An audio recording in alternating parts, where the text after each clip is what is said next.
our partners at Canyon. So if you guys don't have a great title relationship, if you're looking at starting up a new title relationship, I highly recommend Canyon Title. We've got Jacob here sitting in the back as part of Canyon Title, and we'll have that contact information out there. They've been a great resource for us. In fact, one of the data tools that if Lonnie doesn't cover it, I'll mention later, Altos Realty Resources we get from Canyon Title. So, okay, great. Well, thank you very much. Absolutely. Interesting, it used to be in MBS trading. Wow, we can start talking, Japanese candlesticks and all kinds of retracement levels and stuff. Waterfalls and negams and ninja loans and all that stuff. Oh, wow. Yeah. Okay. So great. Well, thanks for joining us here today, where I've been a real estate stats geek, gosh, for a long time. I started writing about the Denver real estate market in 06. Because I got into business in 98 and I started seeing everything going haywire in 06. And I just remember looking, okay, things aren't going to end well. And we had fog and mirror loan approvals. We were lending to people who shouldn't have been buying homes, and then the builders had so overbuilt. I have data that shows from 02 to 05, builders built over 80,000 new single family homes in Metro Denver, but yet fewer than 10,000 net new people moved to Denver during those 4 years. So by 06, they had 30 months of inventory of homes for sale. And in the resale market, we had 6 to 7 months. That's a really good reason why prices started to drop. So it's just something I've been tracking for a long time. So I appreciate you joining me here today. Okay.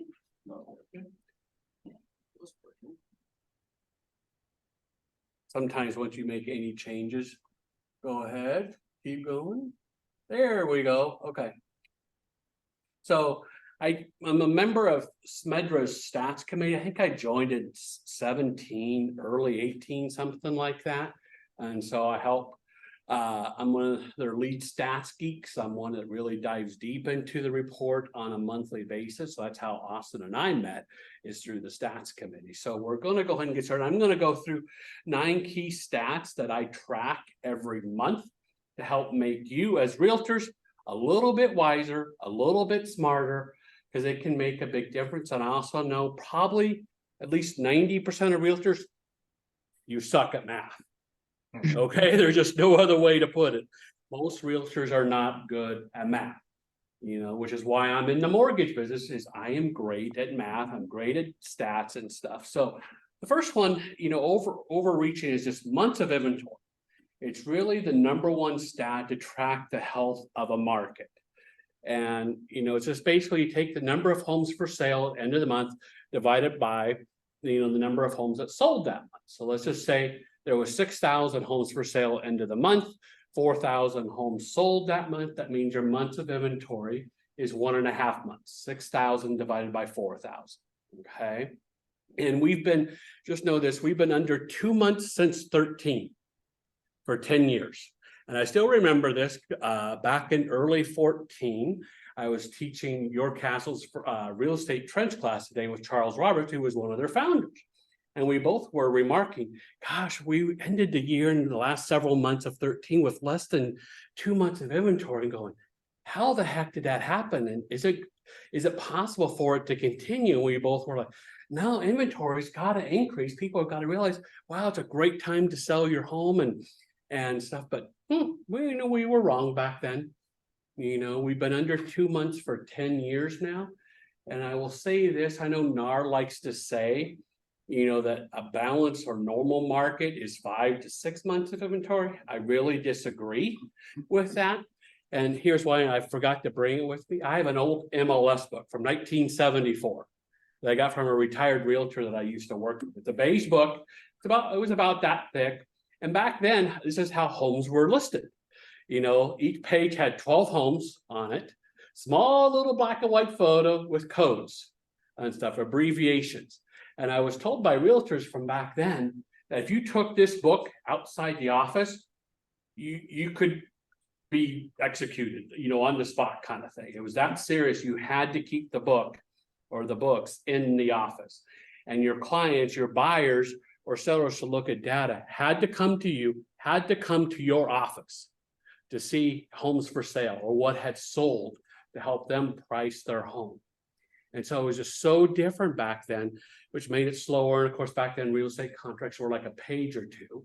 We didn't have email. We didn't have the internet, didn't even have fax machines yet. And so things just happen much faster today. It just should never take, normal market to me shouldn't be 6 months of inventory. I think normal is probably somewhere 3 to 4, somewhere in that range is what I think, just because it's so much faster to sell a home today. So it just sort of gives you some background, of where we're at. I mean, like right now, we're at 1.63 months of inventory. We've been, like I said, under 2 months for a long time. We've been in the 1.25 to about 1 3/4 months of inventory pretty much all year. Very consistent.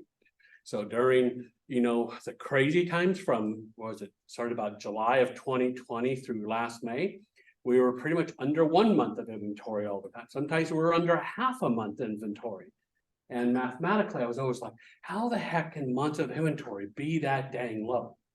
I mean, it was like, for a while, it was like trying to find toilet paper in 2020 after COVID broke out.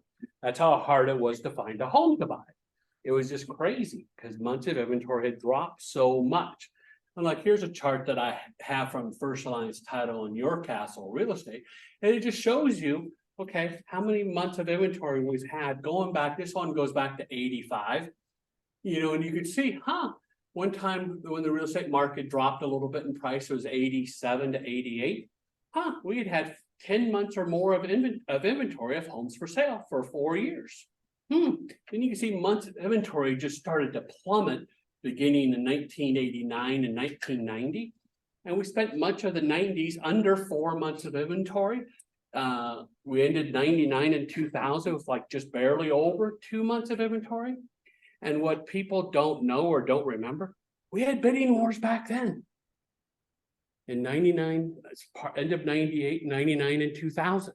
Because I remember it greatly because my wife and I bought our first home in 2000, summer of 2000. I think it was home number 4 before we finally got one, under contract that we could close. We'd gotten 2 others under contract, but it fell apart on inspection issues. So we had bidding wars back then too.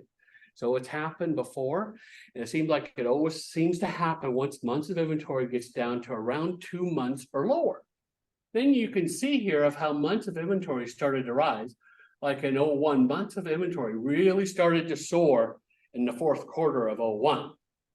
Anyone remember why? Huge historical event, 9/11. That really rattled, the financial markets, the real estate markets here and across the country, of where, a lot of people lost their jobs. They were now listing their homes for sale. And months of inventory really rose, and we stayed above 5 months for several years.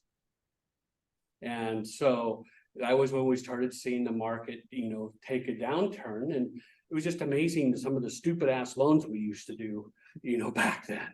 We got to where, okay, you could do a no doc loan, no employment, no income verification, no asset verification with no money down and a 620 FICO. And it was just like, dang, that was just crazy nuts, of what we could do as a mortgage lender. I hated the loans because they were subprime. They were all done as 2 and 3 year arms. And I just knew, okay, almost every one of these people is going to lose their homes. So I pretty much refused to do them. I did 6 of those loans back then. 5 of them were for realtors. And I told all of them, don't do it. They didn't listen. Imagine that. And I believe 4 or all 5 of them lost their homes to short sale or foreclosure later, because they could barely afford the payment when the rate was 7% in the first 2 or 3 years, and no one could afford the payment when it was 11 or 12% within 2 to 3 years. You call them liar loans. Liar loans, and then I used to even got to the point where I started calling them lunatic loans, because we did a lot of stated income loans. And I remember I was on Channel 7's mortgage helpline 2 or 3 times, taking in calls from consumers asking questions. I remember talking to this one young couple. They purchased a brand new home, somewhere up in the North Colorado area, and their payment was over $3,000 a month. This was, 15 years ago.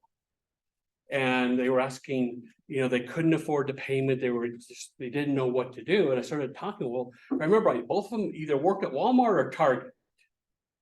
making like $12 an hour. And they said their lender told them, to put down that they made $60K a year. So they did. So that's what helped them get the loan. But their actual income was around, a little over $4,000 a month. And their house payment was $3,200 a month. And there was just no way in heck they could afford it. And it's one thing, quote, to lie to your lender about what you make. It's another thing to lie to yourself. That's the definition of a lunatic, is someone who believes their own lie. And you could probably say, that probably sounds like every dang politician in our country. But that's another topic. So it was just crazy, what was happening. And then, okay, going back now since 13, we've been under 2 months of inventory of homes for sale. Very much a seller's market. Okay, stat number 2 we're going to talk about is average and median sold prices. This is where so many people struggle in understanding is the difference between average and median. Average is real easy to understand. It's just the average of a set of numbers, okay, or the mode or mean. And then with the median, it's the midpoint of a set of numbers. And I like the median price better because it doesn't get skewed as much on the low side or as much on the high side as average prices can be. Like back from 06 through about 09, maybe early 2010, the average prices back then were actually lower than the median prices because there were so many distressed sales, of short sales and foreclosures. But in a normal market or in a seller's market, the average price is always higher than the median. Okay? Because there's just more expensive homes that are selling that will skew the data. And so it's just the best way to do it is you look at the median numbers and stuff. So like here, I ended up had one of our realtor members last year when I was creating the class. You remember Russell Wilson, him and Ciara bought a new home, in Cherry Hills Village last year. I think it was $26 million. So I was just curious, okay, what did that do to the average and the median prices that month? It didn't show up on the MLS. It was an off-market sale, was what we learned. So I had him still pull up this chart for me. This one goes back to January of 21 and it goes through October of last year. And the blue number is the average prices. This is in Cherry Hills Village and Inglewood, the zip code of 80113. So you have Old Inglewood, which is a much lower end, lower price neighborhood, combined with Cherry Hills Village, where millionaires and billionaires live. So I wanted to see this data and you go, look at the huge swings in average prices, on a monthly basis. And the median number, other than this for a couple of months here in early last year, was pretty dang consistent. You didn't have the big ups and downs.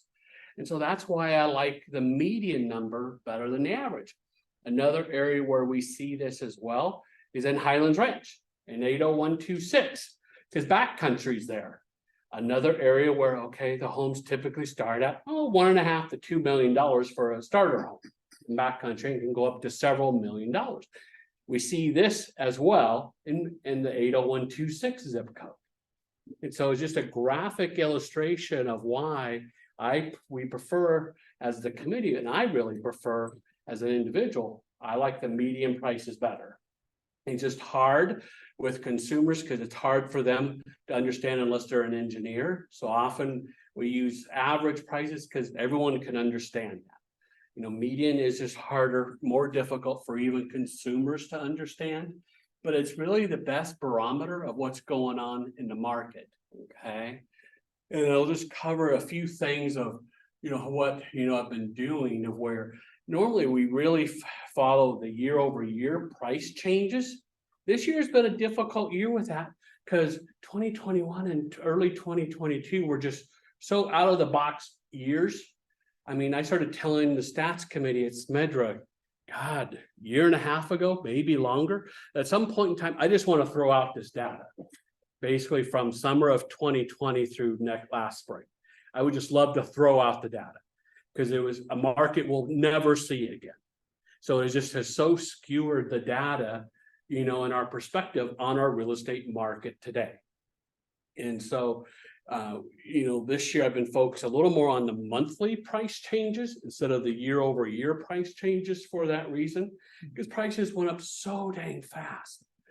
For 2 years that it made our year-over-year number, especially earlier this year, look really bad. And not surprising, that's what the media was focusing on. Telling us, oh my God, year-over-year price changes are down, 6, 7, 8%, whatever they were that month. And our clients are, oh my God, the sky is falling, prices are dropping and stuff. And I kept telling everyone, just wait. That's going to end, because we're going to see seasonality come back into the market. And yep, I was right. By February, we started seeing prices increasing month over month. They were still down year over year because of how much prices had risen in 2022 in the first 5 or 6 months of the year. And it's been interesting to watch the media, where earlier they were all focused on the year over year data. Now they're focused on the month over month data, because prices dropped in July to August, month over month. So it's whatever suits their storyline, because we got to remember with the media is it's all about clicks. It's all about eyeballs, and bad news sells more than good news. So we got to remind that for ourselves, but also our clients, going, okay, here's why this is showing up. And sometimes you'll read the stories and they'll have a really scary headline. You read the story, we're nowhere near as bad as what the headline made it out to be. So you have to go and read the whole story. This is something that we're always fighting with as professionals in this industry, is educating consumers of truly what's going on, because all they may see is the headlines and go, oh my God, this is scary. I don't want to buy a home. I had so many people earlier this year, end of last year, telling me, oh God, prices are going to drop. I just know they're going to drop. And I kept thinking, yeah, in hope land they are, but I don't think they are in reality. And that's what has happened. Okay. So our focus has been more on month to month. And one of the things you just got to realize and remind people of is prices usually peak every year on average in June. Okay, some years it's May, some years it's July, but typically home prices peak in June on about average. Now, last year they peaked in April, but normally they peak in June. So we have rising prices for the first half of the year, and the second half of the year, prices always slowly drop. And so everyone likes to think, oh my God, the sky is falling. No, this is normal, it's seasonal. And we just got to reassure our clients, this is normal behavior of the Denver real estate market, is that prices always drop during the second half of the year. The only time it didn't happen was 2021. Actually, that year, December home prices that year tied for the peak for the year, which is, I was just crazy. And I remember writing in and teaching at the end of the fourth quarter of 21, going, watch out, the first quarter of 2022 is going to be flipping insane with how strong the market ended 2021, and I was correct.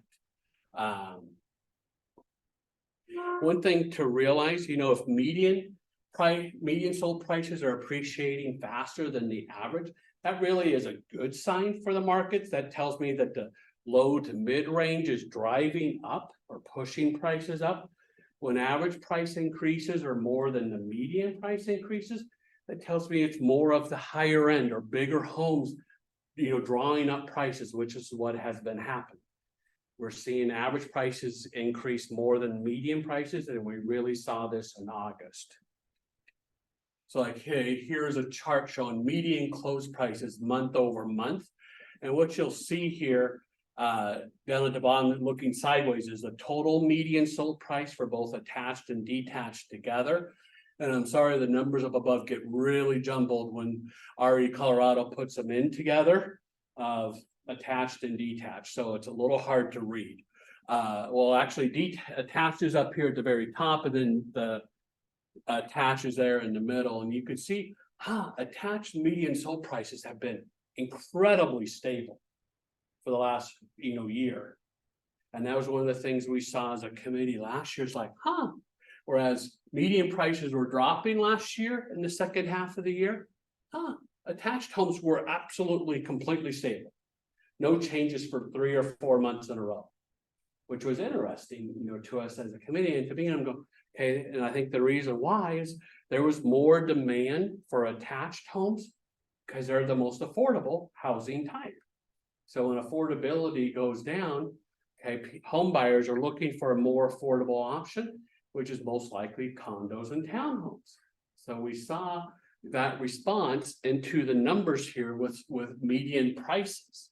And so you can just see, like last year, okay, boom, prices, dropped, then started rising, and basically they've leveled off. They've dropped just a little bit. The last 2 months, pretty much normal, like they do every year, other than in 2021. Here's the median close prices year over year. Okay, so this was interesting. The median close prices was up year over year. So was the detached median prices were up year over year in August. That was the first month that has happened in well over a year, maybe 2 years, where now median sold prices are now higher year over year.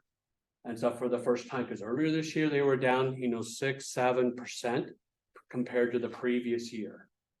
And now they're back above last year's numbers for the first time. And we'll probably continue to see that median sold prices will be higher than the median sold prices from 12 months previous. That's what I expect we will see. I don't think it's going to be a big change. Like it was a little over, I think it was 1.5%, something like that last month. It'll probably remain small, but it's just, a good sign. And everyone was complaining, oh my God, the sky is falling. You remember back in January? And many in the real estate community were going, oh my God, the sky is falling, the price, the market's going to crash and stuff. And I was like, no, just be patient. It's going to come back. And it has. Because there's always demand for housing, always a need for housing. So, whoops. Here's a chart, another one I have from your castle. This goes back, shows you average sold prices for detached homes and for condos since 1974. Know that, and actually have another one that's older, going back to 71. Know this, since 71, detached home prices have gone up on average 6.5% a year for over 50 years now. It's the highest appreciation rate in the country. And if you know the rule of 72s, that tells me on average, your home prices are going to double about every 12 years here in Metro Denver. So everyone complains about home prices being so expensive now. At the median was what, $650, for detached. Yeah, they'll easily be over $1 million in 10 to 12 years from now. And everyone goes, how can that be? Well, guess what? Every other home buyer and generation has been saying that for decades. You go back and I look in that MLS book from 1974. Most of those homes, like in South Metro Denver, were selling in the mid-20s to maybe mid-30s. And everyone thought homes were expensive then. Now that's cheaper than the price of a car today. And so the numbers are relative. And it's just prices are going to continue to rise. That is just the trend of what's always happened. Because housing is so needed. I mean, like I say in another class, no one has a need to own a stock, but everyone has a need for a roof over their head. And that is a huge difference between the stock or bond markets and the world of real estate. Everyone needs a roof over their head. So there's always going to be demand for housing. Stat number 3 is days in market. This one's a critical one, especially, on the listing side, but even on the buyer side. I remember Pete Doty, he's probably realtor emeritus status by now. I've known Pete at Smedra for 25 years, and he led our stats committee for a couple years in the past. And me and him used to debate the median and average numbers all the time. But one thing I liked that he did with the median and average when it came to days in market is he would use the median days in market figure with his buyers, because the median number is always lower, to get them to go, okay, the median days in market is only 10. That means the home comes on the market on Friday. It's usually off the market by the next Monday or the following Monday. But he would use the average days in market with his sellers to sort of tamper down their expectations of how fast he could sell their home. And I thought, that's a brilliant use of this statistic. And that's, what I would encourage you guys to do as well is maybe use the median number with your buyers, use the average number with your sellers. And so it's just, know this, if median days in market is less than 10, basically 2 weekends on the market, you have an incredibly strong seller's market. And for us to see a buyer's market, this number probably has to be 60 days or more, possibly, maybe 45, but we're a heck of a long ways away from there. Average days in market, if it's less than 30, is a very strong seller's market. And so if it goes over 60, 90 days, it's going to be more of a buyer's market. And this is just a great trend to follow. I mean, year over year is okay, but it's much more important for you to track it monthly because you need the latest data. And you got to do that of monthly and have data from month to month. It's not for the whole area, but wherever your clients are looking to buy or wherever their home is that they're selling as well. Normally we'll see homes with prices under 700,000 with the lowest number of days in market. That has been true up to about only 600,000 this year. A lot of the time this year, and we'll see it here in another chart here soon as well, is the days in market sometimes has been the highest from the $600,000 to $800,000 price range. Because that's the first really sort of buy up market price ranges is there. So know this, just how everything is listed in the MLS. Once a property transitions to pending, the property is considered off the market and the transaction until the transaction closes or the property returns to active status. Okay. So that's where this number is coming from. It's days on market. And one thing to be aware of that's very different with NAR, they don't count it that way. So when you see their inventory levels, nationally, they still include as homes for sale, homes that are under contract, which is, I'm going, what? The last time I checked, I can't go to a seller and go, hey, I know you're under contract maybe for 600, I'll give you 610. Last time I checked, the seller, it's very dang difficult for a seller to renege on a contract. But that's how NAR does it. It's wrong, but that's how they do it. So just realize that in the national data. Here's median days in market going month over month. We hit a high of 37 days back in January, or for detached, and attached was 30. Often what we're seeing now is usually attached homes are selling a little faster. Now in 2020 and early 21, detached homes were selling faster. Because remember during the height of COVID, when everyone was scared, no one wanted to go into a building with an elevator. I'm not pushing the button. Are you pushing the button?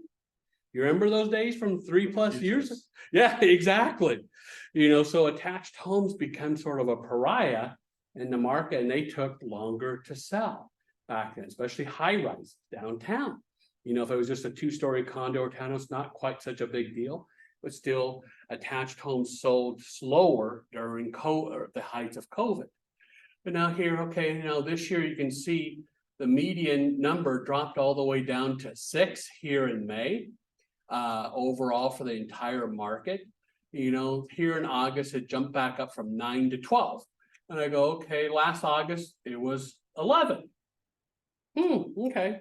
Pretty similar to last year. Very similar to last year. This one is average days in market month over month. We had hit a high of 48 days overall in February and 49 days for a detached homes. And now, okay, we're back down to total numbers 26. It's 26 for detached and 25 days for attached homes. Still less than a month on the market, before it goes under contract. But just, one thing I was going to mention, especially like right now, I mean, during, when interest rates were 3%, it was nearly impossible to overprice a home because there was just so much demand and so little inventory. Well, we're back to a little more normal times is you can overprice a home. You definitely can, and that. That's something your clients need to know is that you can overprice a home, especially in the second half of the year when there's fewer buyers out there. Here's August median days in market by price range, like the, whoops. Come on. You can see, okay, the fastest selling price range, I mean, was quote under 100,000. I don't know what's there besides maybe land. But otherwise, realistically, it was 400 to 500K at 8 days was the fastest selling price range, which isn't surprising. That's a big swath of the market for a lot of first-time home buyers. And you'll see here, okay, one of the slowest price ranges was 700 to 800,000 at 15 days on the market. And it's just because that's sort of getting to the first move up market is the 600 to 800 range. And so it's just a little harder for buyers to afford it and a little harder for sellers to want to sell. But it's definitely what we're seeing is, okay, those sellers want to get a certain amount of money out of their homes, but buyers aren't so sure that the home is worth it. And so, because the payments are so much higher. So this is the price range we've been seeing is the 600 to 800,000 that generally speaking has been selling the slowest this year. So if you're got a listing in that price range, that's a discussion you need to have with your sellers. And then you'll see, gosh, even at what? 1 to 2 million, it was 17 days on market, 2 to 3 million was 14 days. The slowest selling market at 21 days was $3 to $4 million. You know, which is still incredibly fast. You know, to be thinking of homes selling in the $3 million price range in just 3 weeks is pretty dang amazing. Stat number 4 is the number of new listings we see in the market on a monthly basis. And this is just basically the new supply of homes that we see on the market for the first time of homeowners who at least potentially want to sell their home. We don't always know how serious they are because I know each of you maybe have had a client or two have said, well, let's just see what we can get kind of thing. You know, but typically this is the first sign of supply, you know, for homes, and more homes for sale is great for buyers. More listings is typically bad for the sellers because now they have more competition.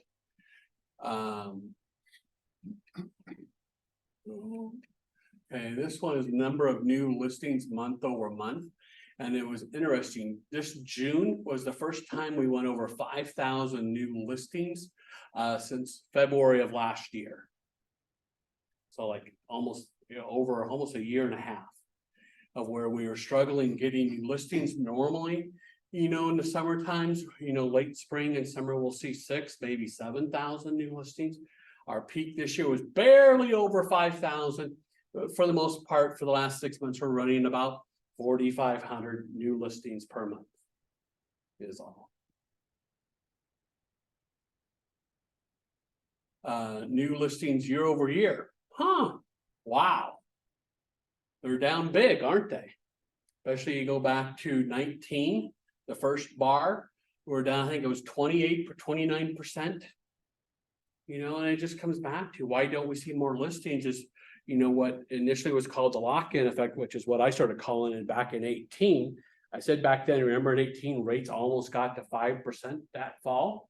And I said, if they go over 5, we're going to see fewer homes on the market because people won't want to sell because they got a lower interest rate. And that became very true in the last 12 to 15 months. Now another term being used for it is called the Goldilocks effect, of where people have a rate of 3% and they don't want to move. I mean, they can't afford to move. And like, I know according to Redfin, as of last fall, 92% of Colorado mortgage holders have a rate less than 5%. And 29% have a rate below 3%. You know, when rates are roughly 7 now, it's awful dang hard if you have a rate at 3 to afford your next home at 7. I've had those discussions with buyers. You know, it's like sometimes their payment would double. And I've had them tell, well, there's just no way we can do that. I understand. I get it. So that's why we just don't have the supply that we need of new homes for sale. But that lack of supply is keeping months of inventory down and keeping the market in balance. And that's why prices now are up a little bit year over year because supply is lower. So is demand, but they're both down similar percentages. So it's working out, just keeping the market basically where it's been. Stat number 5 is showings. This is the first sign of demand from buyers that we will see. This is not a number we track at Smedra as of yet. So I get this data because I know your Castle Real Estate and First Alliance Title have been tracking this number for, I don't know, 10 to 12 years. And so this is going to be 11 county down. You're going to see a chart here soon. But basically, this is the number of showings a home receives before going under contract. And it's averaged out, over a month. Back 2 years ago, you might have had 35 showings in 2 days, and that's what got recorded. Okay, if you had kept it on the market for a month, you might have had over 100 showings. But it's the number of showings per home, per month as an average. And so if you get over 10 showings, if this number goes over 10, you start seeing a lot of bidding wars and bidding battles on homes because there's so many people looking at the homes. And normally showings are slower, from July through the end of the year and sometimes into January and February. But some of it also is I've sort of termed the Broncos effect. When the Broncos went to the Super Bowl those 2 years, the real estate market was really slow until after the Super Bowl. The last few years, because the Broncos have sucked.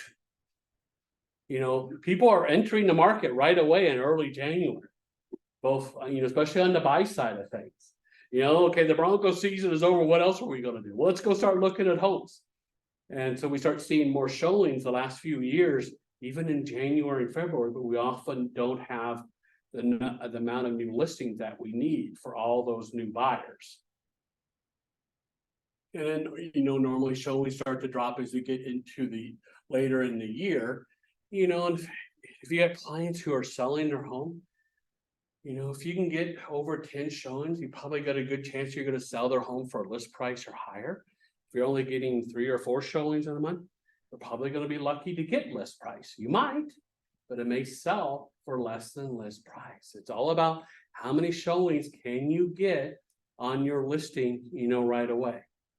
And so that's, partially about price, location, condition. But sometimes I will just tell you, as I look at some homes and how they're marketed by realtors, I'm going, oh God. I definitely see, mistakes being made of where the photo quality sucks. Sometimes just the photos are in the wrong order.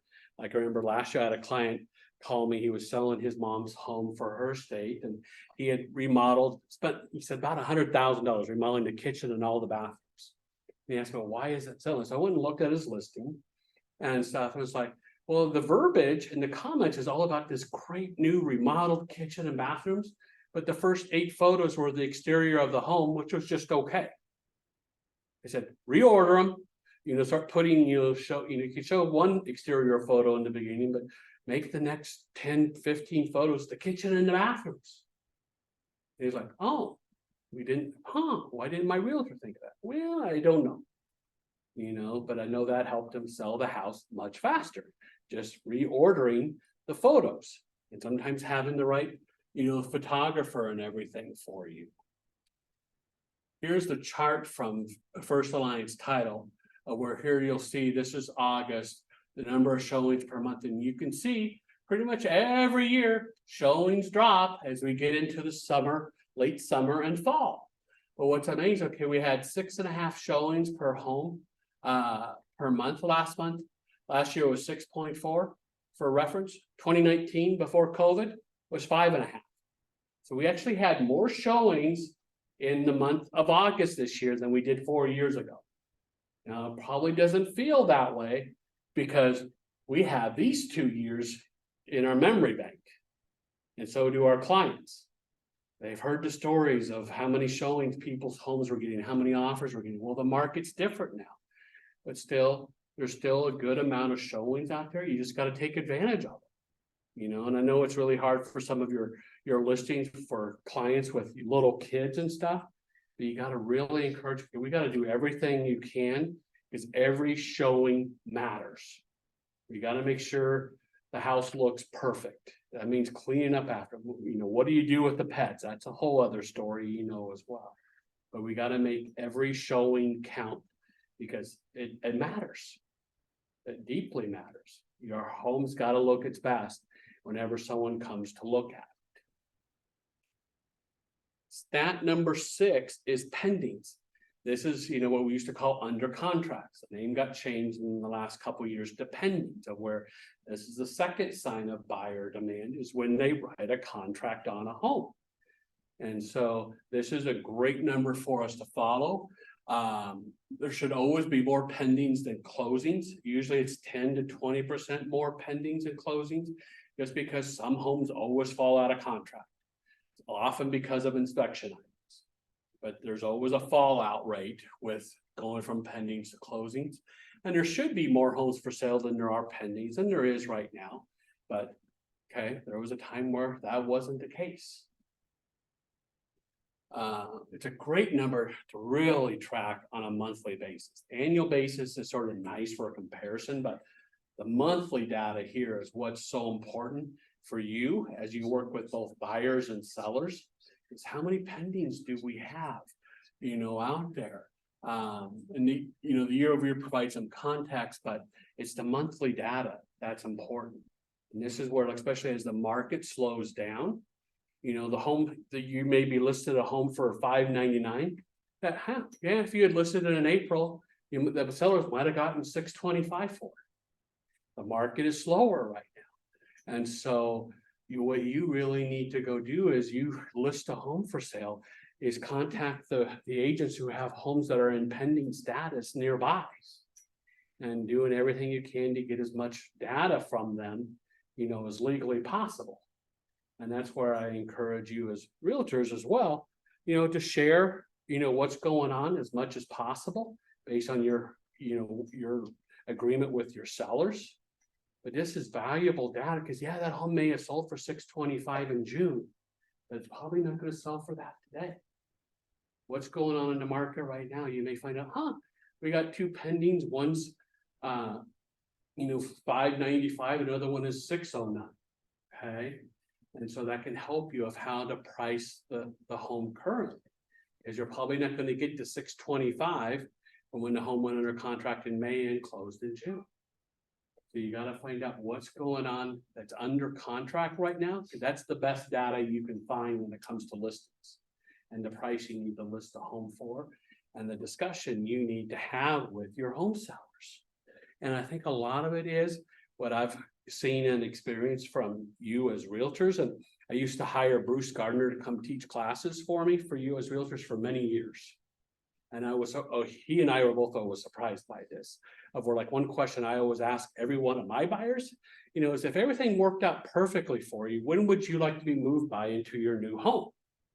And then I would ask, well, why? Why is that date important? And that was something I learned from Bruce, because he said, Lonnie, so many agents don't ever ask their homeowners when do they need to be moved by. And I'm thinking to myself as a listing agent, how the heck can you best serve your clients if you don't know that date and why they're moving? How can you serve them well if you don't know those two things? Because you may find out, oh, wow, one of the spouses, they got a new job. They live, say, in Parker, and one of them starts a new job, let's just say November 1st in Broomfield or Boulder, and they just don't want to do the commute. Okay, now you know their timeline and why it's important, and you can have that discussion and go, okay, as we list your home for sale here in Parker, if we wait, and price it, a little high, we may get it, but it may take an extra 30, 45 days to get that price. But if we list it so that you can move in your timeline, we may have to be more aggressive with the price. And you need to have that type of discussion with your clients. You need to know their timelines. And so, because otherwise you can disappoint them or not serve them well. Does that make sense? So here's this pendings data going month over month. Okay, we were in June at 33,609 homes went under contract, basically the same as in the month of July. Only 1 month this year did we go above 4,000, and that was April. And you can see going back to July and August last year, okay, 4,000 seems to be the peak when it comes to the second stage of buyer demand. Normally we should be seeing, maybe 5,000 show or pending still this time of year. but just demand is lower because of interest rates and fewer people being able to afford a home right now. And you can see this, okay, 2021, we had almost 5,700 pendings, over 6,000 in 2020. And even going back to 19 before COVID, we had just a little over 5,000 pendings that August. So you can see our numbers are really down, but so are pendings, so were new listings, wasn't it? You know, they're both down very, very similar percentages. So it keeps the market sort of in a balance or an equilibrium. Stat number 7 is closing. This is the third sign of buyer demand, and it's just, you know, a measurement of, you know, the number of closings between buyers and sellers. And one of the things you need to know and really highlight to your clients, especially home sellers, is the media is so often focused on the list price of a home. You're going to see dozens of stories every month, locally, nationally. Oh my God, list prices are dropping, or list prices are rising. I don't give a shit about list prices. They don't matter, because any seller can ask for anything they want, you know, for the price of their home. But the value of the home is the agreed to close price between a willing buyer and a willing seller with neither party under duress. The sales price is the true value of the home. The list price isn't important when it comes to the value of the home. And just realize, and you have to tell your sellers this, you know, serious buyers who are out looking to really buy a home and write a contract, pretty much guarantee you probably 90% of buyers, I bet, know the market better than your homeowners as sellers do. Because they've been out there looking for a while. And they've seen maybe several other homes that your sellers are competing against. So that's just a, you know, a good talking point, a good point to make to your sellers. Guess what? The buyers probably know more about the value of your home than you do. They've been out looking for a while, or they're out really seeing several other homes. And so they know what your home maybe is worth. And they may go, you know, it's $625. It's not worth it right now. Maybe it's $610. We might do it. But at $625, it's not worth it to us because there's 3 other listings in your neighborhood that are $610 or less. And your home isn't any better than those. So this is where, like, say for you as a listing agent, so to me, if I was a realtor, I'd be, and I was doing listings, I'd be taking my sellers out on a tour of the competition in their neighborhood. And another great idea I've learned is have your clients take a really good friend with them who will be honest with them and go, okay, Joe and Susie, your home at $625, it's a great home, but gosh, there's 3 other ones. This one at $609, honestly, is just as good of a home, and it's on a cul-de-sac and not a through street instead. So you need to have those type of discussions and just show your clients as homeowners who are looking to sell, here's your competition. You know, and it's really hard for a homeowner to really be realistic, because everyone sees their home through rose-colored glasses. But maybe they have them take a good friend or 2 with them as you take them out to look at the competition. Could be really beneficial for you and for your sellers.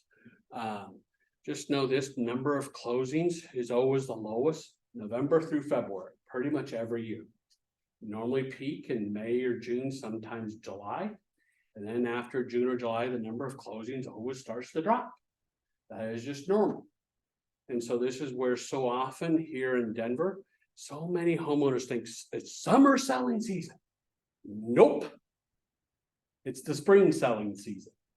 Usually, you know, the best time to list a home for sale in Metro Denver, every year somewhere around mid-April, it seems like. That's the best time if you want to get maximum value and sell in the least amount of time, is list your home for sale in March, April, or May. But everyone thinks it's summertime because it is that way in a lot of other markets. I used to have a business coach down in Houston, and he told me, yeah, Lonnie, down here, summer is the true selling season. That's when so many of our sales and so much of our activity happens. And he was surprised that we're not that way. I said, well, that's because we have something called mountains, of which Houston knows nothing about. And I think for buyers, so many of them are up in the mountains on vacation, you know, on the weekends all the time, that they're too busy to go out looking at homes. So the home search goes on hiatus for a while because they're out up in the mountains enjoying themselves. Here's closed listings month over month. And you can see, okay, the last 2 months we're basically running 36 to 3,700 is all. Now, a year ago, we were at about 4,200 last August. You know, we got down all the way down to barely over 2,000 in January as the market was really slow. But we've been running basically 35 to 3,700 closings a month for the last 6 months. You know, it's definitely a lot slower than what it has been previous years. But still, once again, number of listings, number of pendings, number of closings are all down similar percentages. Here's the year over year numbers, okay? And you can see, let's compare back to 19. Okay, we're down about 1,500 homes or closings, or about 30% from 2019. We just are. The market is slower. There's fewer buyers, but there's also fewer sellers. And know this year, as of right now through August, we've had just shy of 27,600 homes close here in the 7-county Metro Denver area. Okay, I don't know we're even going to hit 40,000 this year. In 2021, we were like 59,995, so basically 60,000. 2020, I think we were like 58,900. You know, before that, we were running in the mid 50s, like 54, 55, 56,000. And I think this year we'll be lucky to hit 40. There's just less inventory, there's fewer buyers, there's fewer sellers. So we'll probably be lucky to get to 40,000 closings this year, which is why the market is slower. It feels even slower. And I think part of the problem is too, for both of our industries, there's a lot more licensees, real estate agents and loan officers in the business today than there was in 19. So the numbers are down, say, 25 to 30%, but there may very well be 20 or 25% more licensed real estate agents and licensed mortgage loan officers. So it makes it feel even slower because of that. Maybe into this year, we'll see our numbers dwindle in both of our industries as more and more people get out because they just can't afford to stay in because the market's too slow. There isn't enough business for everyone. But, I just think we'll be lucky to see 40,000 closings this year. And the market's going to be driven by interest rates of what's going to happen in the near future there. Stat number 8 is the average price per square foot. And so I like to track this one too, just as a measure, because it helps remove the variability of the house size out of the equation of homes. And in some neighborhoods, this is really important. We just know this, smaller homes will pretty much always sell for a higher number of average price per square foot than a bigger home does. It's just how it is because the costs get spread out more on a bigger home. But also you get into some bigger homes, okay, that have, I remember when my wife and I were looking to buy a new home 10 years ago. And we were looking at homes that were anywhere from about 24 to 3,400 square feet. And some of them were like 3,000 plus. Were bigger homes, but sometimes it wasn't that much usable space. Sometimes I remember like a couple homes had this huge lobby or narthex as you walked in. Wow, look at this. But it was like 200 square feet of wow space that didn't really do anything for it. And so sometimes you have that as you get into bigger homes as well. Know this, okay, the average price per square foot for attached or detached homes last year peaked in May at a little over $375 a square foot. Here as of August, they were still just about $348 a square foot, down 7.3%. But earlier this year, back in March, this number was down a little over 9%. Price per square foot for attached homes peaked last year in April at about $352. In August, they were $327, a drop as well of 7%. And so this number is slowly increasing. In fact, I noticed the average price per square foot for detached homes increased from July to August for the first time in well over a year, which I thought was really interesting and really a good thing to see, because that's a good healthy sign of the market of where like the average sold price of detached homes in August increased 6.2% year over year, which just blew my mind. that average sold prices increased so much in the month of August from last August. I figured it might be 2 or 3%. They increased. It was 5.9% overall and 6.2% for detached homes.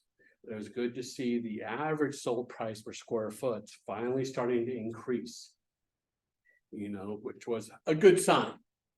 So here it is. This is the average close price per square foot finished month over month. The upper number is always the detached, the lower number is attached.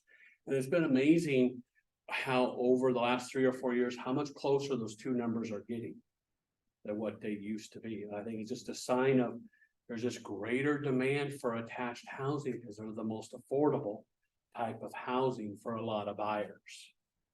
But you can see, the variability, the average price of detached really dropped. It got down to as low as $336 in January. And so, but it's been slowly increasing. Well, it peaked back here in late spring, early summer, and it dropped last month.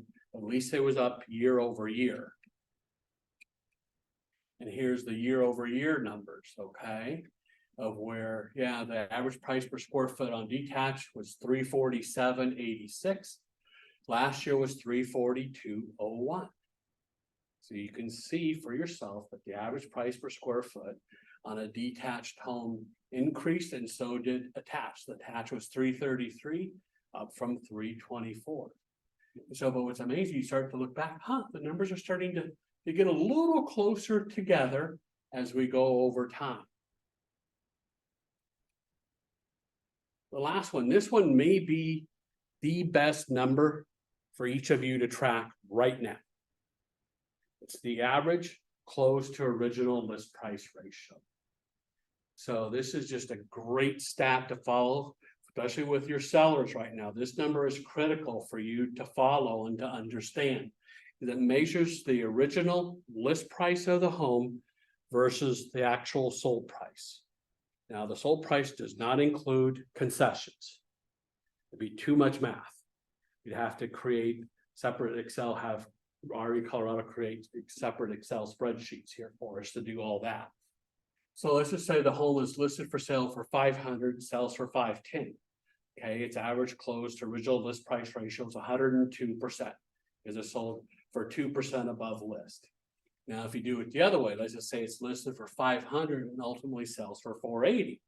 Now its average close to list price ratio is just 96%, because it means it's sold for a 4% discount. So this number is critical for you to track. Normally, before COVID and 3% mortgage rates, pretty much almost every month in history, homes have sold for a discount. Usually somewhere in the 98 to 99% range. Sometimes much lower than that, going back to 06, 07 kind of thing. But generally speaking, homes sell for a discount pretty much all the time. It was only during COVID and record low mortgage rates that homes actually sold for premiums all the time.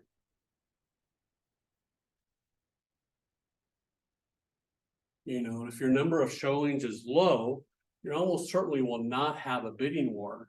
And so that listing will probably not sell for a premium. It may sell for list price, but it may honestly sell for a small discount.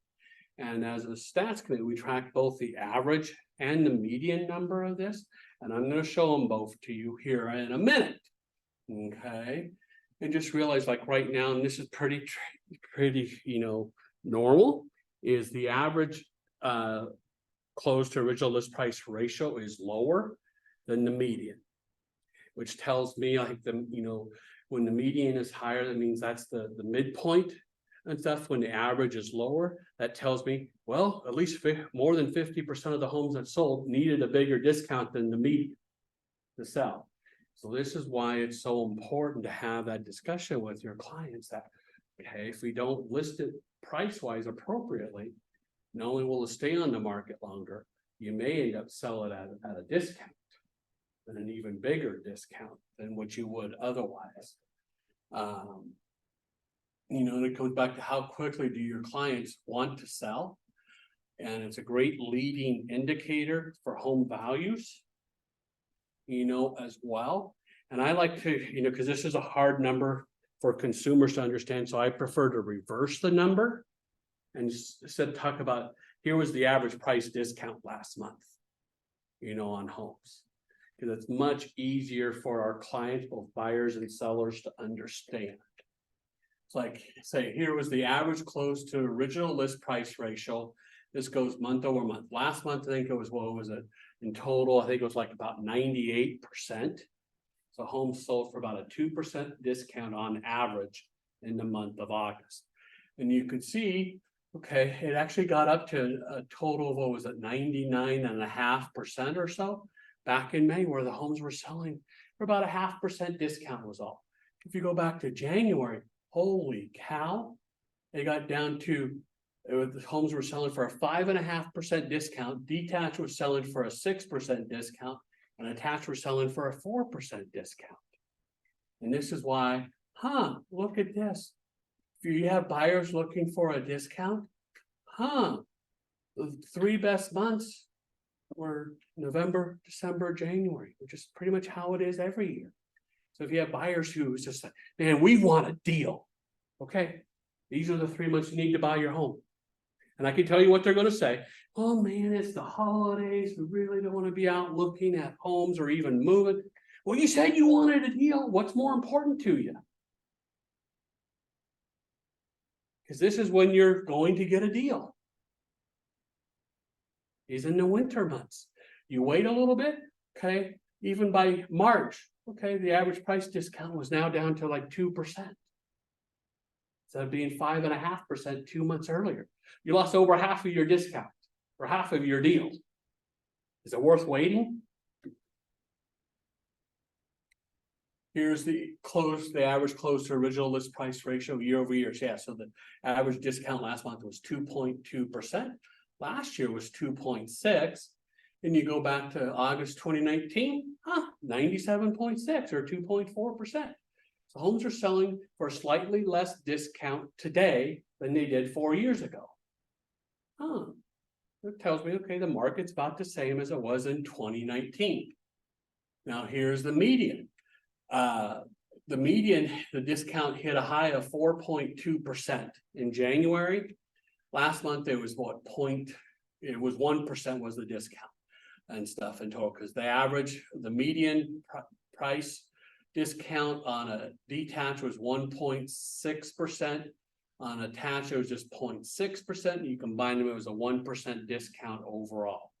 But look at this, April, May, June, July, there was no discount at all. Homes were on median selling for their list price majority of the time. Because there's more demand for more buyers during this time of year. Here's the median year over year. Okay, we're running, was it 99% in total? Pretty much the same, a little better than August of 19. Okay. So the sky isn't falling. So let's just compare 19 to 23, through some of the key metrics. Okay, new listings are down down 26.7%. Pendings down 32.7%. Closings down 28.3%. The number of homes for sale is down 28%. Because of all this, months of inventory is exactly the same. 1.63 months. Because supply is down and demand is down, basically by very equal percentages. So we're just repeating 2019 over and over again. It's Groundhog Day. Okay, is what we're experiencing in our real estate market. Average days in market this year is down by 4 days. Median is down by 2 days versus 4 years ago. But look at the prices.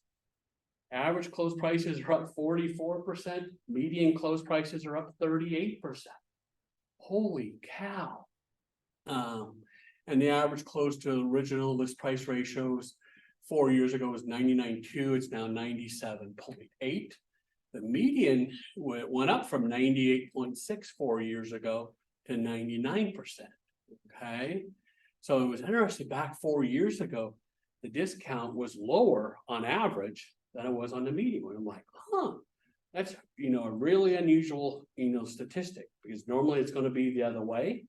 Because there's just some homes that are gonna sell for a bigger discount because the homeowners are not realistic with their prices in the beginning.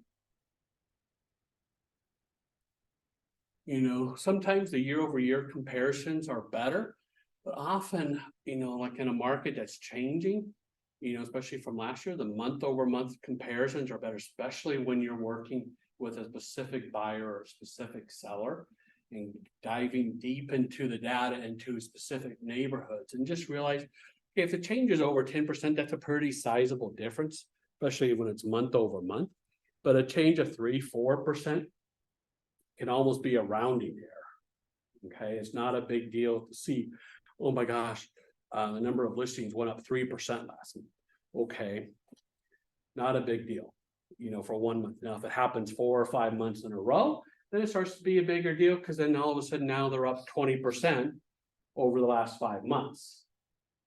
But on a month over month, a 3 or 4% change is not, a big deal. And you have to be careful with some of the numbers that the monthly data can mislead you. Like I mentioned earlier, oh my gosh, my phone keeps ringing.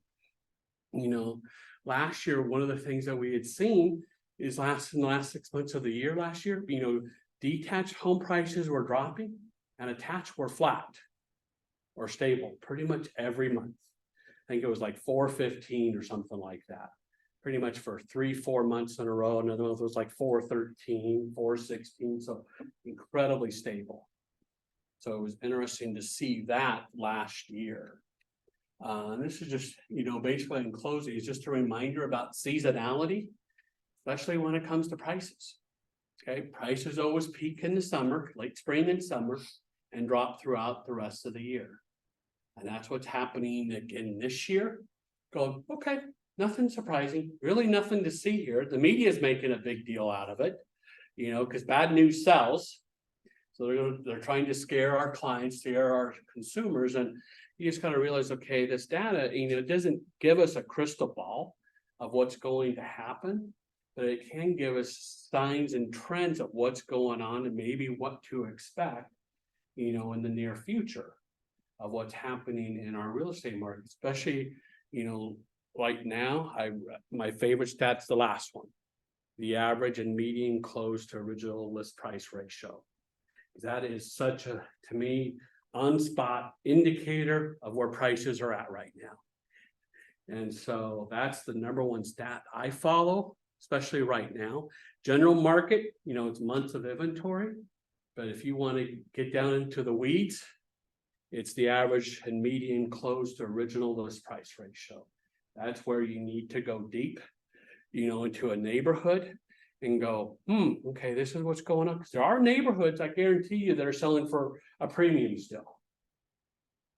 That's just how it is. And you got to go find this out, because this is overall 7 county data. And one of the things I was going to remind everyone, why our data at Smedra is different than DMAR's data, is we pull just from the 7 true core counties of Metro Denver. DMAR adds Boulder, Clear Creek, Gilpin, and Park counties to their numbers. We don't. We don't consider them to be part of the Denver metro area specifically. They also pull their data on the first business day of the month. We pull on the 4th. And the reason we pull on the 4th is it was very important for us to make sure we get the sold data correct, because you as agents have 3 business days to turn in your sales. And we just know that there's a few of you out there, I'm sure none of you in this room or in this webinar that do that. I'm sure you all post your sales the day of closing. Okay, so, but that's why as Smedra, we pull the data on the 4th business days. We want to make sure the sold data is as correct as possible, knowing that you as an agent have 3 business days to turn in that info into the MLS. Okay. So what questions do we have? Up here with you, Lonnie, so Okay. I can see on Zoom as well. Guys, we're gonna do a quick Q&A here as well. If you're online, please feel free to drop your questions in the chat. Lonnie, you gave us a lot of good information Yeah. to work through here. for a lot of us, stats is not always what makes us excited. So it's good to see this and kind of chew through what you gave us. We'll send all this information to all of you guys online and everyone here as well, so you can work through this. And we'll open the floor for some questions here, guys. I'll look here on Zoom as well. Okay. Anyone have anything? Am I crazy? No. Okay, good. Okay, I just wanted to make sure. My teenage daughter who's 18 thinks I am, but that's okay. So, okay. Where do you like to pull the data? Huh? What resources do you use? We use RE Colorado. RE Colorado. Yeah. Anything else? Nope, that is it. One thing we did pull here this last week, because one of our realtor members figured out how to do this real easily, is seller concessions. Seller concessions last month, the average was about 4,700 and the median was 1,000. Okay, we don't know why the concessions happened, most likely inspection issues. So we don't know why, but that's what gets reported there. And 20% of all homes that sold last month were cash sales. I know earlier this year, Redfin was reporting that about 32% of all homes selling in Metro Denver were cash sales. And I was like, wow, holy cow, that's why my business is down so much. Lonnie, what month do you see typically the most cash deals happen? I don't know. I don't know the answer to that question. I mean, during COVID and the mortgage rates being so low, it might have been, the cash buyers, sometimes won the most bidding wars. So it may have been, in the springtime, because there were a lot of $1 million plus homes selling then for all cash. And so a cash buyer is usually, a better buyer in most sellers' eyes. But also I know I've seen data that shows cash sales fall out more than non-cash sales. Those buyers may be picky and stuff too, because they're putting all their own money on the line instead of using the lender's money as well. I know there's been a huge increase in hard money loans and everything. Yeah. Are you able to track if any of those cash deals are quickly resold or refinanced right after? We probably could, but it would be a lot of work. Yeah. I think that'd just be some. But interesting data. yeah, but I do know the number of fix and flip deals is down a lot too. Because I'm on different email threads and part of different groups, and it is incredibly difficult for a fix and flipper to find a property. To find a property that's going to be profitable and stuff. So other questions? Anything from the chat box? Not seeing anything in the chat. One thing I'm going to end with here, I've got flyers up here. We're just rolling this out as a company, as Modern Mortgage, is providing flyers showing a 2-1 buy down for your for your listings, for your buyers. Because one of the things I've been thinking about for weeks is how the heck can us as an industry better market temporary rate buy downs, because they answer the most pressing pain point for buyers, the monthly payment. How can we market that? Well, that's really hard for you legally, because you can't, unless you're a mortgage loan officer, can't disclose interest rates or payments or anything. You can say, hey, the seller's willing to do this, but for most buyers, they have no idea what it means. Okay, unless they've been educated by their loan officer like me. So we just created these flyers. And here was the idea that I had we're going to start doing, with some of our realtors, is thought, this is a Canva photo. We create this in Canva, it comes in as a ping file. We can now put this into the MLS as a photo. And you can put it into the MLS. I mean, I saw down in Houston, down in Texas, one loan officer doing this, and the realtors were putting it on as photo number 2 in the MLS so that the potential buyers could see this. And it has all our disclosure info on it. So it's us talking about it, specifically for your listing. So that hopefully you don't get into any trouble. We've talked to a few managing brokers, and they've all said, no, this sounds like a great idea and we shouldn't have any compliance problems with it. So, because I've been trying to think, okay, how could we better market the 2-1 buy downs to buyers, on your listings? And I think this is the way to do it. Yeah, you could have this like at an open house, But okay, how many people show up to an open house and how serious are they? You know, it's how to get the data into the MLS. So that was the idea that I came up with, and I had our marketing department work on creating a sheet for you to use that I can give out on your listings. To go, if your sellers are willing to fund for a 2-1 buy down, just know the cost is roughly 2.35% of the buyer's loan amount, not the price. So depending on the price point of the home, like I had this discussion this morning with a client who may be listing her townhome for sale around 325, and because we were talking about, she said I'd probably do the buy down with just 3 or 3.5% down. That's probably who that buyer is going to be. Okay. Jeez. Someone's looking for you today. Yeah, I got a lot of people looking for me. But like say on a more expensive home, like on this one, I did it like at a price of like, what was it, 670 with a loan amount of 500,000. That I can adjust it based on what you think may be best too, or we can talk about. It was just a way for you to market it, I believe, to a lot more buyers and hopefully not get yourselves into trouble.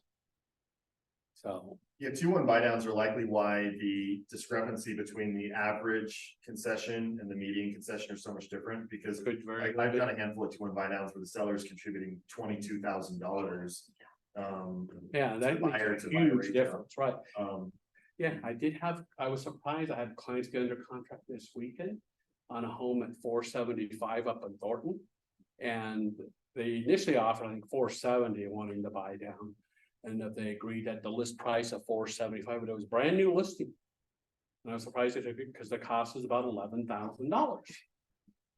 But the seller, for whatever reason, they wanted to do it. I mean, I had heard through the listing agent that they're under contract on a new home and it needed to be under contract quickly. Because the home's supposed to be done within the next 60 days. So they're doing, we're closing in 30 and doing a 59-day rent back, to give the builder a little more time just in case. Okay. But the 2-1 buy down's a great idea. It's like at $500,000, it saves the buyer, was it $600 a month, I think, the first year? Let's see, yeah, $642 the first year. The second year it'd save $328. It's a big number. If we can help make the payment, a little more affordable, for them. It's just a great way, to help them and better serve the buyers and take away their number one pain point. Lonnie, I know this is an impossible question to actually answer, but what do you think would be a realistic range if rates did come down? Where do you think they'd come down to? From your professional opinion, obviously, I know this is a crystal ball question. Yeah, I mean, it's a great question. I mean, there's so many factors, it's all about inflation. Inflation is dropping, but we have two problems with inflation dropping, maybe much more. One is fuel costs are going back up, partially because of what Saudi Arabia and Russia did with doing a pullback on supply, but also our federal government is pulling back on the supply we can provide because they want us to electrify all the cars instead.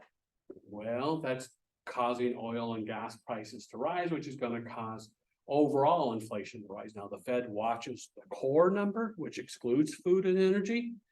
The other thing, though, it's been really impacting the core inflation numbers is shelter costs. And how the federal government measures shelter costs is absolutely insanely stupid, outdated, and stuff. Where one of their key components is they call a couple thousand homeowners every month and ask them, what do you think you could rent your home for? How many homeowners have a flipping clue? Next to none, unless they end up, while they're on the phone, pull up Zillow or something, So how the federal government measures shelter costs, like it was still, 7 for the month of August for the CPI, and the shelter cost still rose, I think it was 7.3% year over year. If you look at other metrics, like CoreLogic has a great rental data figure they come out with every month that combines both new leases and recurring, turnover leases. And the average number for August was 3.3% increase. So if you replace the 7.3 with 3.3, the core CPI would be 2.6% instead of over 4%. And that 2.6%, of course, is much closer to the Fed's goal of 2%. Now, the other thing I was just reading this week on a couple websites, I thought this was intriguing. Not only is the federal government measuring shelter costs in a stupid way, I was reading they're doing the same thing with health insurance, where according to the federal government, health insurance costs are dropping because of how they measure it. But we all know that's not true. Why would they do that? I have no idea. So I've read they made that change, I think it was October of last year, which makes sense because that's the beginning of the fiscal year for the federal government. We may start seeing health insurance costs increasing more come October and stuff, in the October numbers, which come out in November. So it'll be interesting to see if that comes to fruition, because really it's about inflation. And it was interesting last month. I thought this was fascinating. The San Francisco Fed, their economists did a study on the shelter cost inflation. And they said by May, they believe that number will be negative. And I go, if that happens, everything else stays the same.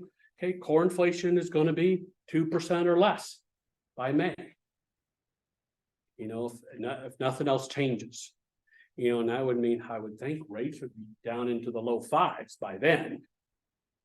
But here's the thing, when it comes to rates, by different surveys that I've read, like the John Burns real estate consulting firm, came out, did a survey this spring and brought out the results in April.